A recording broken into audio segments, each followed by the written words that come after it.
دونوں ڈاکو تو اپنے کام میں مصروف تھے، مگر ڈاکوؤں کے سردار نے دونوں کی یہ حرکت دیکھ لی تھی۔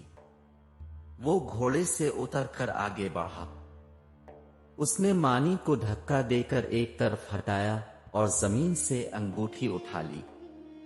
پھر اس نے عدنان کی جیب میں ہاتھ ڈال کر اس کی بانسری بھی نکال لی اور بولا، بے ایمان لڑکو، یہ بتاؤ کہ تم لوگ یہ انگوٹھی اور بانسری کیوں چھپا رہے تھے؟ مانی نے گڑ گڑا کر کہا، اے ڈاکوؤں کے سردار، ہم سے ہمارا سارا مال لے لو، مگر یہ انگوٹھی اور بانسری ہمیں واپس کر دو۔ ڈاکوؤں کے سردار نے غور سے انگوٹھی اور بانسری کو دیکھا اور بولا، نہ تو یہ انگوٹھی سونے کی ہے اور نہ ہی بانسری پر ہیرے جواہرات جڑے ہوئے ہیں، پھر تم لوگ ان معمولی چیزوں کے لیے اتنا پریشان کیوں؟ مانی نے بے بسی سے عدنان کو دیکھا اور بولا، انگوٹھی اور بانسری کا ایک راز ہے۔ ادھر سامنے پہاڑوں کے پاس والے جنگل میں ہزاروں سال پرانا ایک درخت ہے۔ اس کی پہچان یہ ہے کہ وہ جنگل کا سب سے بڑا درخت ہے اور جھیل کے نزدیک ہے۔ اگر کوئی شخص اس درخت کے نیچے کھڑے ہو کر اس انگوٹھی کو انگلی میں پہن کر اس بانسری کو بجائے گا تو اس کے بعد جو کچھ بھی ہوگا اسے دیکھ کر وہ شخص حیرت زدہ رہ جائے گا۔ مانی کی باتیں سن کر ڈاکوؤں کے سردار کی آنکھیں چمکنے لگیں۔ اسے وہ تمام کہانیاں یاد آ گئیں جن میں طرح طرح کی جادو کی چیزیں ہوا کرتی تھیں۔ مانی کی باتوں سے اس نے یہ اندازہ لگایا تھا کہ انگوٹھی اور بانسری جادو کی ہے۔ اس نے انہیں اپنی جیب میں رکھ لیا اور دل میں سوچنے لگا کہ وہ جنگل میں جا کر اس درخت کے نیچے کھڑے ہو کر انگوٹھی پہن کر بانسری بجائے گا اور پھر دیکھے گا کہ کیا ہوتا۔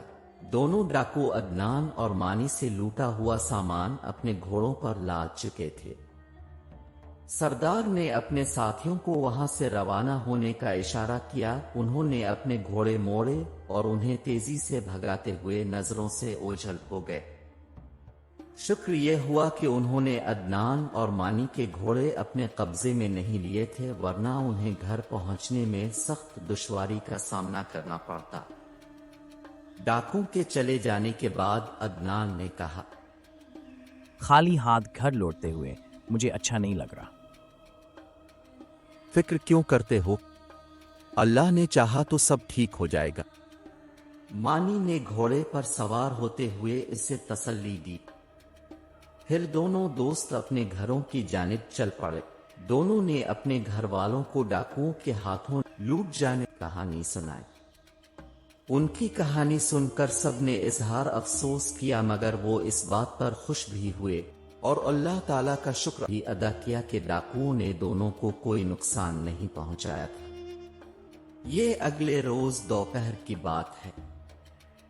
ڈاکوؤں کا سردار اپنے تمام ساتھیوں کے ساتھ جنگل میں آیا۔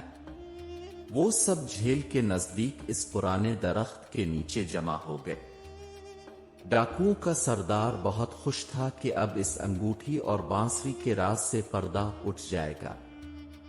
اس نے انگوٹھی کو اپنی انگلی میں پہنا اور پھر بانسری بجانے لگا۔